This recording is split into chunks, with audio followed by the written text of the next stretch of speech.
à tous et bienvenue dans votre nouveau numéro de l'Actu Chrétienne sur Évangile TV. Aujourd'hui, on se retrouve pour un nouveau numéro plutôt particulier. Et oui, nous sommes à la Wisdom Room, un tout nouveau concept qui réunit plusieurs intervenantes qui vont partager leur expérience et leur expertise afin de construire les femmes de demain. Et on veut commencer avec ce premier panel, ce que j'aurais voulu savoir avant de me marier.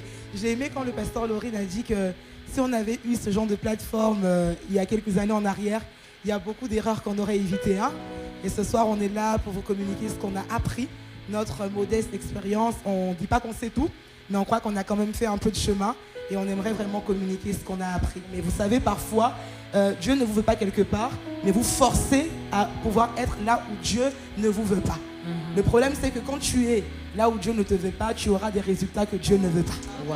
Mais ça, on aura l'occasion de pouvoir développer tout à l'heure. Donc quand je rentre dans le mariage, en vérité, je croyais que j'étais restaurée, hein, bien.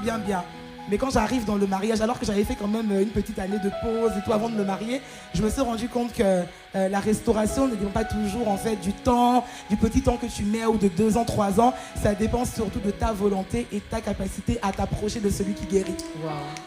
On s'est séparés, après on s'est remis ensemble. Et des fois on tenait 3 mois, après 6 mois, 8 mois, on retombait jusqu'à ce qu'un jour je tombe enceinte.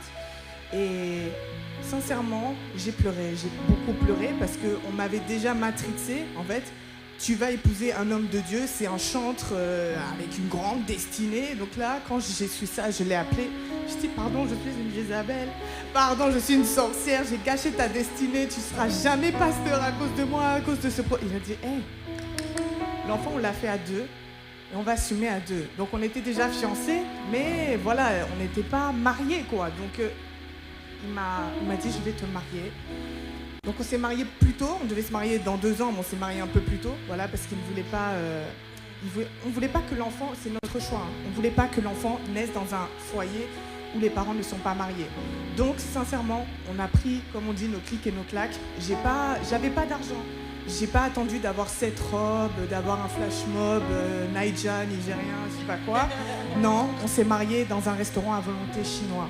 Voilà. Et... Est-ce qu'on peut acclamer pour ce... Oh, je célèbre le parcours. Oh yeah. L'autre.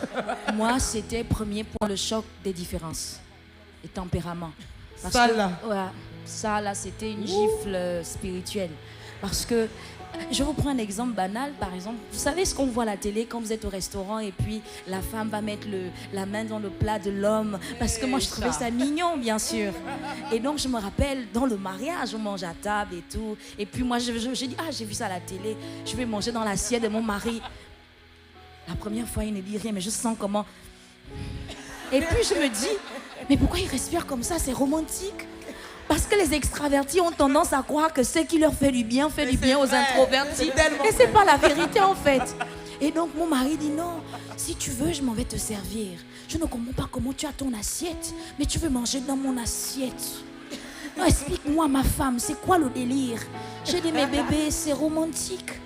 Il dit non, parce que quand tu fais ça, tu violes mon intimité. Waouh. Et la première année a été un peu compliquée parce que j'avais beaucoup de choses d'une femme justement qui n'était pas restaurée. J'avais tendance à attendre beaucoup de mon mari. Après, c'est normal, en tant que femme, on a des attentes, c'est normal. Mais il y a parfois des attentes qui sont un peu too much quand même. Et j'attendais trop de lui. Ah non, tu dois être comme ça, tu dois être comme ci. Et je voulais, en fait, je pense qu'au fond de moi, n'étant pas guérie, je voulais le faire devenir quelqu'un qu'il n'était pas. Et le Seigneur m'a fait remarquer que non, toi tu es extraverti comme ma soeur ici. Mes soeurs sont toutes extraverties sur le plateau, sauf le peu fidèle. Toi t'es sûr? Et donc le Seigneur a commencé à travailler en moi. Et quand j'ai vraiment expérimenté la restauration, j'ai vu que les choses avaient complètement changé. Souvent on a l'impression que être charnel c'est juste forniquer. Non, être charnel c'est être conduit par la chair.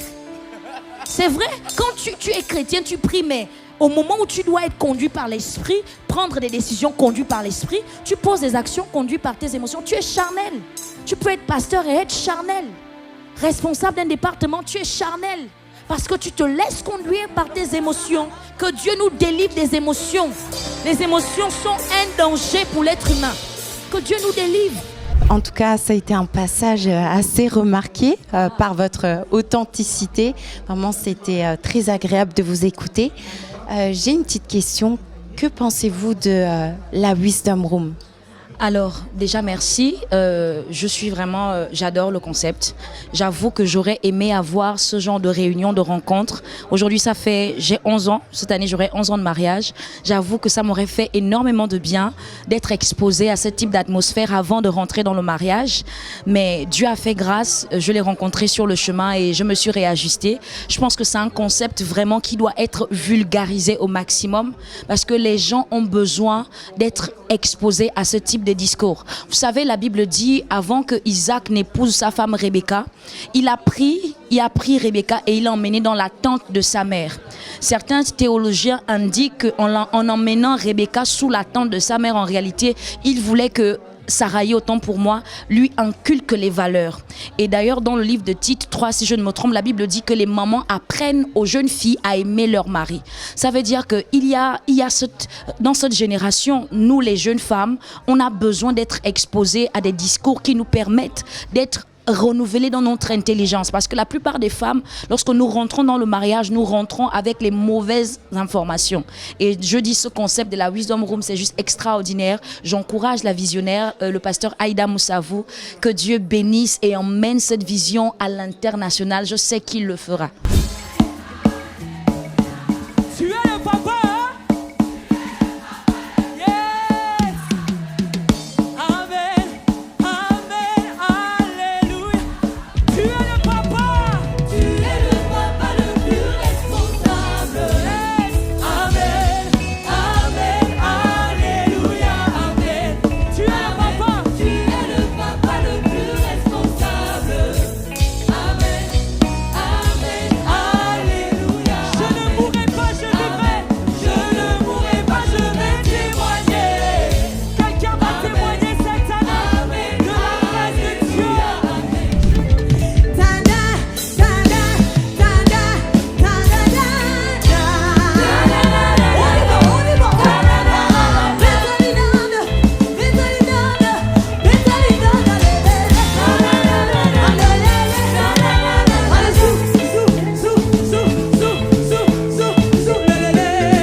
Voilà, le panel tant attendu, les secrets des couples victorieux.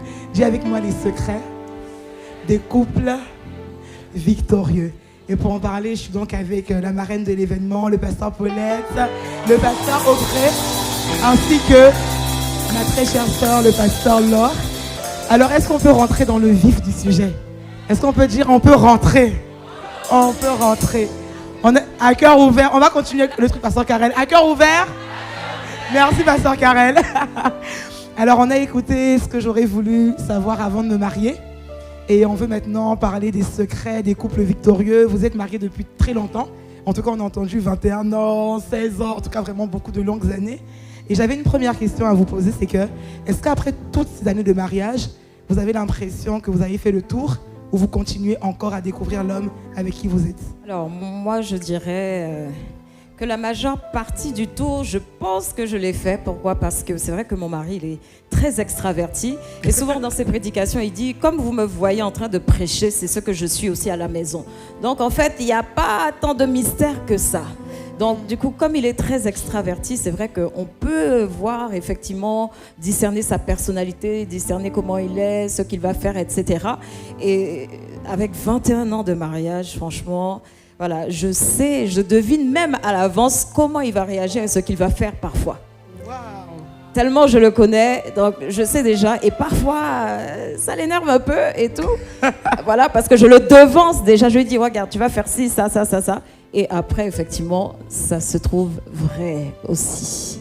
Donc, c'est pour vous dire, voilà, ça fait déjà 21 ans déjà. C'est vrai que c'est pas la même chose que 10 ans de mariage.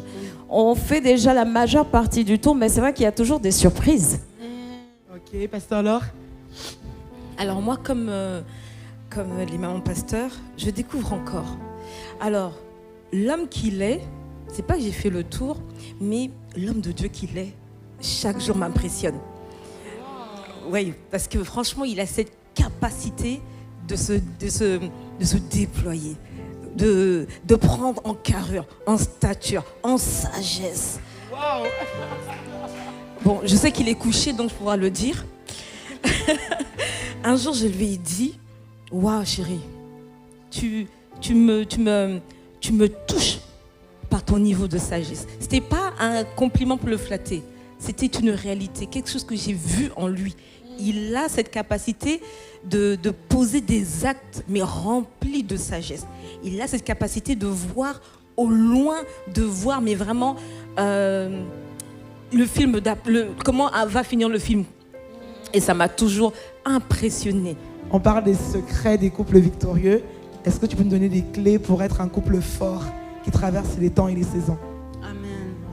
Alors, déjà, je crois que pour être un couple fort, il faut les bonnes bases. Hein, pour que ça soit solide, que ça soit où on peut en fait ajouter. Il faut que les bases, les fondations soient importantes. Amen. Alors, moi aussi, j'ai une question. Est-ce que la femme peut faire le premier pas? Parce que j'entends beaucoup de choses en fait à ce sujet, mais c'est quelque chose en fait qui me dérange parce que moi, j'ai fait le premier pas. Waouh. Est-ce qu'on peut acclamer? Ça serait une femme courageuse. Parce que Karel a dit moi aussi. Parce qu'en fait, on dit non. Et même moi, en fait, quand même Dieu m'a dit, c'est lui, voilà, il faut y aller. En fait, j'ai dit non, c'est pas ça. C'est l'homme qui va vers la femme, c'est pas le contraire. Donc j'avais négocié avec Dieu, mais Dieu m'a dit non, vas-y. Dis-moi, est-ce que cet événement répond à tes attentes? Alors pour moi, l'événement répond très bien à mes attentes parce que j'ai 19 ans et venir à cet événement-là m'a permis de comprendre énormément de choses déjà sur le mariage parce qu'on répond très clairement aux questions et tout qu'il y a sur le mariage. Et quand tu as 19 ans, tu n'as pas encore beaucoup de connaissances sur qu'est-ce que le mariage, surtout en Christ et tout, comment l'aborder, comment passer par les temps de fréquentation, etc. Et je trouve que c'est bien organisé parce qu'on a plusieurs avis de femmes de Dieu qui répondent à nos questions et qui nous aident à comprendre énormément de choses sur le mariage. Donc voilà. Dis-moi, Exaucé, pourquoi tu recommanderais la Wisdom Room à une femme? Alors tout d'abord, je recommanderais la Wisdom Room à une femme. Déjà pour commencer, la restauration. Déjà, ça nous prépare pour le mariage et ça nous amène aussi à découvrir qu'est-ce que c'est et les enjeux qu'il y a dans le mariage. Je sais qu'il y a beaucoup de personnes qui se précipitent pour entrer dans le mariage, mais des fois on ne réalise pas les enjeux. C'est vraiment une grâce d'avoir ce genre d'événement qui est là pour nous prévenir et ça nous amène à anticiper, à se préparer. Donc voilà, je recommanderais vraiment une femme à venir durant la Wisdom Room pour grandir et pour apprendre. Bonsoir, Pasteur Aïda, comment ça va? Ça va et toi? Ça va très bien, félicitations pour ce concept merveilleux. Et d'ailleurs, pour ceux qui ne connaissent pas la Wisdom Room, est-ce que tu peux nous expliquer en quelques mots la vision et qu'est-ce que c'est vraiment? Alors, Wisdom Room veut dire tout simplement en français la chambre de sagesse. Et j'avais à cœur de pouvoir offrir aux femmes, particulièrement aux jeunes femmes, un espace où elles pourraient se retrouver et parler à cœur ouvert de thématiques qu'on n'a pas toujours l'habitude d'aborder, faute de temps ou faute de cadre prévu à cet effet. Alors la Wisdom Room, c'est vraiment ce rassemblement, cet espace où on peut venir parler à cœur ouvert, en toute authenticité, de challenge, de témoignages sur différentes thématiques. Nous avons été ravis de vous faire découvrir ce tout nouveau concept. On se retrouve très vite au cœur de l'action sur Évangile TV.